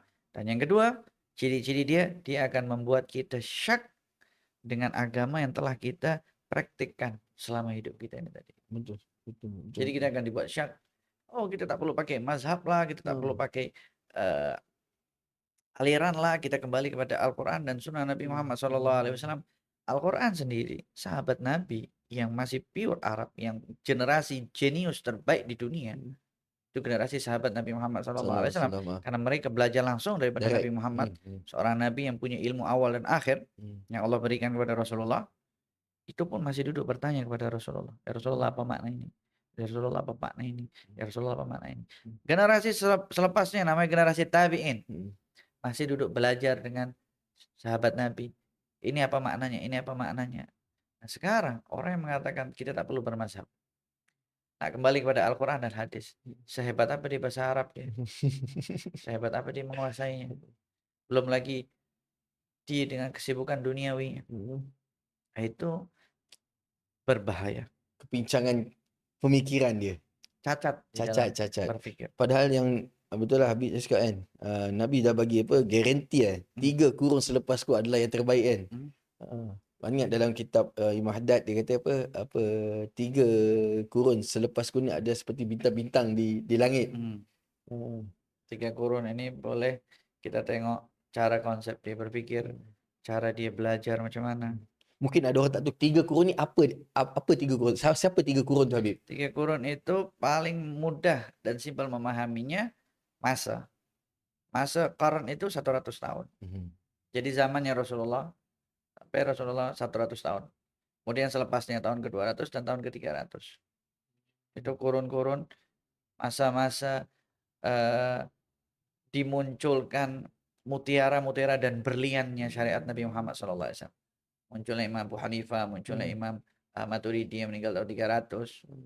Yelah, betul lah. Lepas sahabat, tabi'in kan. Dan para aimah kita ni sempat belajar dengan hatta dalam kurun tu juga Habib kan. Ke ataupun dia kan. Imam Maturidi meninggal 333. Jadi imam yang lainnya di atasnya. Masya Allah. Mana mereka sempat memang tergolong dalam 3 kurun tu. Dapat. Macam ni lah. Imam Maturidi, Imam Asy'ari, Imam Mazhab kita. Kan. Di zaman itu pun ada juga ujiannya. Ada juga fitnahnya. Berapa ramai para ulama yang diseksa. Berapa ramai para ulama yang dihinakan. Berapa ramai para ulama dimasukkan dalam jail. Itu semua imam-imam yang betul-betul mereka memurnikan syariat Nabi Muhammad SAW dari berbagai jenis aliran-aliran yang menyesatkan. Mana tak sayugianya lah kita menolak imam-imam mazhab ni sebenarnya ni. Macam cacat pemikiran tu lah Habib ada rasa. Bukan tak sayugianya. Kalau kita tolak itu menunjukkan minda kita dangkal. Cetek kita punya pemikiran. Sampai dia fikir lah imam-imam ni manusia biasa. Bukannya maksum pun. Tak ada yang klaim diri dia maksum. Mana seorang imam mazhab dia kata aku ni maksum? Tak ada. Dia kata nak ikut Nabi, nak ikut Rasul direct apa semua. Ana ingat ada misalan kan, dia tunjuk ada satu, Ana lupa saya, tapi ada daripada ulama besar juga, saya tak ingat siapa. Dia kata kita ikut imam mazhab ni macam air lah. Air kalau satu jug ni kita minum saja terus direct, mungkin melimpah kena kan ada ni. Orang dah siapkan cawan. Air jug tu masuk dalam cawan. Minum daripada cawan. Makna sesuai dengan kadarnya. Makna imam mazhab tu dah dia bukan buat benda baru. Dia cuma menyusun je ilmu tu dan letak pada kadarnya orang yang menerima tu. Makna pemahaman yang diterima tu sesuai dengan apa yang dia dapat daripada guru dia, para salaf soleh, para tabi'in, sahabat hingga ke Rasulullah sallallahu alaihi wasallam. Betul lah, Anda setuju lah tu. Memahami. Macam kita sekarang datang ke Komni Cafe ini. Hmm, Kita jalan tadi naik tangga kan? betul. Ada berapa anak tangga tuh? Tak kira, Habib. Tak kira kan? Ah, Tapi kita naik satu persatu kan? betul. Untuk sampai ke sini. Ah. Seperti itu. Al-Quran dan hadis Nabi tinggi posisi dia. Kalau kita nak sampai apa yang kita pahami, kita step by step ikuti para ulama. Macam mana para ulama juga susun step by step. Sebab itu para ulama dikatakan mereka murabbi. Apa makna murabbi? Makna murabbi ialah orang yang mengajarkan daripada basic step by step sampai pada high level. Itu namanya murabbi. Tapi kalau kita tengok tangga itu sedikit-sedikit, tapi kalau kita naik langsung 4 tangga, 5 tangga, Lincir jatuh. pertama jatuh, kedua belum sampai krem kaki, ketiga sampai atas kita maki-maki. Apa benda lah ni, Apa susah benda sangat lah. nak sampai di sana. Betul. Makna padahal golil adab lah, Habib, kalau kita terhadap imam. Artinya kasihan orang tak memahami visualisasi daripada itu semua. Allah yadihum, Amin, insyaAllah. amin. Dan mungkin ini terakhir, Habib. Habib tadi cakap nanti munculnya perang-perang kan. Perang akhir zaman ni. Ada apa komentar daripada neraca Fiqh Tahulat ni tentang perang di saudara kita di Palestin, Habib? Di Palestin, Habib. Yang pertama di Palestina, yang pertama kita nak kena tahu bahwa Palestina pasti akan merdeka. InsyaAllah, Habib. Akid. Dia pasti akan Pasti. selesai kisnya. Sebab Rasulullah sebut Imran Baitul Maqdis kharab Yathrib. Dan masih ada panjang lagi kalau kita nak sebutkan hadisnya. Jadi ini ujungnya. Ketika makmur Baitul Maqdis, rosaknya Yathrib, rosaknya Madinah. Yathrib Madinah, nama lama Coba Madinah. bayangkan, dulu nama Madinah itu Yathrib, dirubah oleh Rasulullah menjadi Madinah. Rasulullah tak pernah sebut lagi Yathrib. Bahkan Rasulullah bagi teguran. Di dalam pendapat yang lain dikatakan bagi hukuman bagi sesiapa yang menyebut Madinah dengan nama Yathrib. Tetapi untuk kes akhir zaman, Rasulullah kembalikan nama itu Yathrib. So ada makna simbol di situ. Dan kaitannya dengan Palestina. Imran Baitul Maqdis, kharab Yathrib. Makmurnya Baitul Maqdis, rusaknya Madinah, rusaknya Yathrib. Itu pembahasan yang sangat luas. Yang kita perlu lakukan sekarang untuk Palestina, kita doakan mereka. Karena kata Rasulullah, doa itu senjatanya orang mukmin. Kita doa. Konsepnya di fikih Tahulat bukan kita pergi ke sana ikut berperang, no. Tapi kita doakan mereka.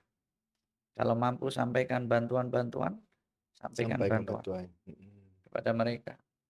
Dan yang paling penting kalau memang kita nak jaga, kita nak kena faham tentang Baitul Maqdis, mabna wa makna. Bangunan itu dan makna Baitul Maqdis. Karena Baitul Maqdis itu sekarang juga berada dalam keadaan yang genting. Artinya mungkin di dalam-dalamnya sudah banyak lorong-lorong. Kalau contohnya, kalau seandainya dibuat goncangan buatan, gempa buatan, habis itu bangunan masjid. Tapi adakah hancurnya bangunan masjid Baitul Maqdis itu tadi, Masjidil Aqsa itu tadi, menghilangkan apa yang kita yakini dalam hati kita sebagai kiblat? Pertama, tak. Sebab itulah Baitul Maqdis itu punya mabna dan makna. Dia punya bangunan dan dia punya makna. Ada zahiri dia. Kalau seandainya zahir itu hilang, batin jatuh, itu masih ada lagi. Maknanya masih ada. Dia tetap Baitul Maqdis. Dia tetap kiblatnya. Sekali yang dimuliakan oleh Allah tetap akan mulia sampai bila-bila. Akan mulia sampai bila-bila. Itu yang kita kena perhatikan.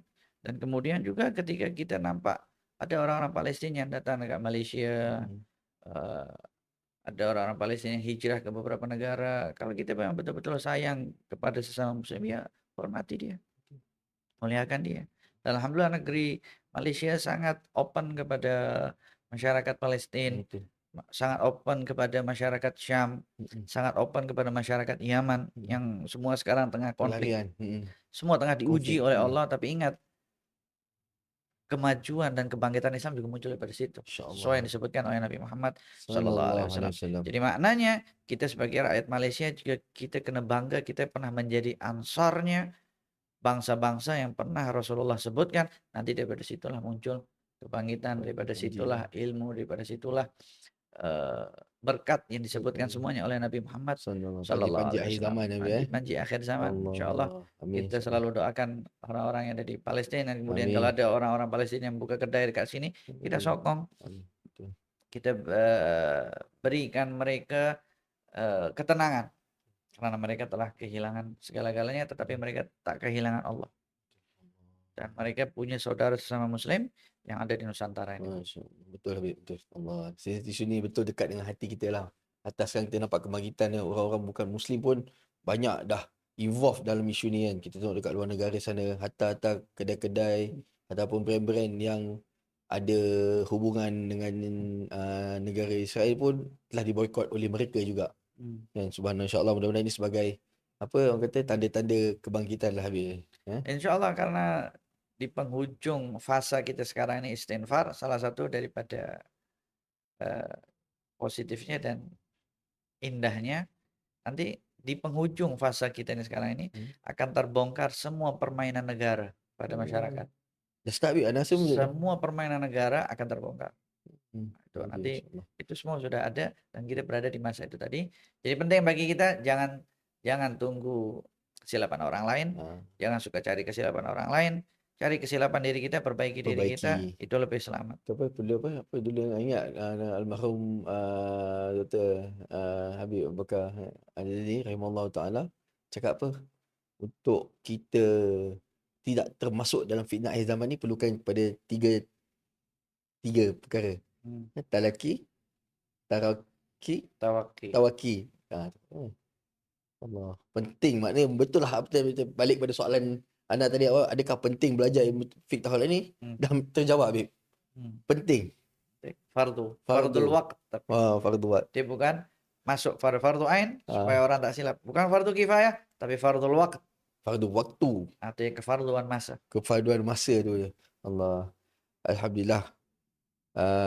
Kita dah berada di penghujung podcast ni Habib. Terima kasih banyak-banyak. Jazakumullah khair. Sama-sama. Alhamdulillah, masya-Allah, air pun sedap dengan apa, kita terima kasihlah kepada sponsor kita podcast hari ni kan, Decapan dengan songkok baru kita hari ni boleh pergi sembahyang Jumaat songkok baru.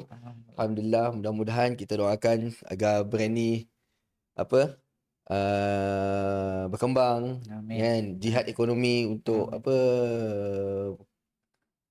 untuk kemanfaatan umat dan rezeki yang barakah kepada mereka dia Habib. Dan apa yang disampaikan ni masya-Allah tabarakallah memang memerlukan lagi sesi-sesi yang khusus lagi supaya maksudnya akan datang lagi kita dapat memahami dan menggali mutiara-mutiara fiqh tahulat ni daripada sumber asalnya, daripada furuk dia, daripada anak muridnya pun sampai juga kepada sumbernya juga insya-Allah Habib. Dan kita mohon kepada Habib sebagai menambahkan keberkahan podcast ni, kita mohon doa Habib, doa khusus kepada Habib, kepada orang yang telah menjayakan ni, sponsornya dengan kepada yang melihat akan video ni Habib, insya-Allah. Amin. Bismillahirrahmanirrahim. Alhamdulillah wa amin. Allahumma shalli wa sallim ala sayyidina Muhammad wa ala sayyidina Muhammad. Allahumma ighfir lana dhunubana wastur 'uyubana wa farrij humumana wa ilal khairi qarribna wa anishari ba'adna ila hawaijana fid dunya wa dunya wal akhirah. Allahumma ja'al jam'ana hadha jam'an marhuman wa la taj'al tafarruqan ma'suman wa la taj'al fina wa la minna wa la ma'ana syaqiyan wa la mahruma. Allahumma barik lana fi ayyamina, Allahumma barik lana fi syuhurina, Allahumma barik lana fi amina, Allahumma barik lana fi auladina wa la tadurruhum wa wafiqhum li ta'atika warzuqna birrahum. Allahumma la takshif lana hal wa barik lana fil ahli wal mali wal iyal warzuqna min rizqikal halal wakfina syarra ma ta'ti bihil ayyam wal layam. Allahumma nazzih qulubana 'an at-ta'alluqi biman dunak waj'alna min qaumin tuhibbuhum wa yuhibbunak. Allahumma ya man waffaqa 'alal khairi lil khair wa an'am 'alaih wafiqna lil khairi wa a'ina 'alaih. Wa sallallahu wasallam ala sayyidina Muhammad wa ala alihi washabihi wasallam walhamdulillahi rabbil alamin. Al-Fatihah.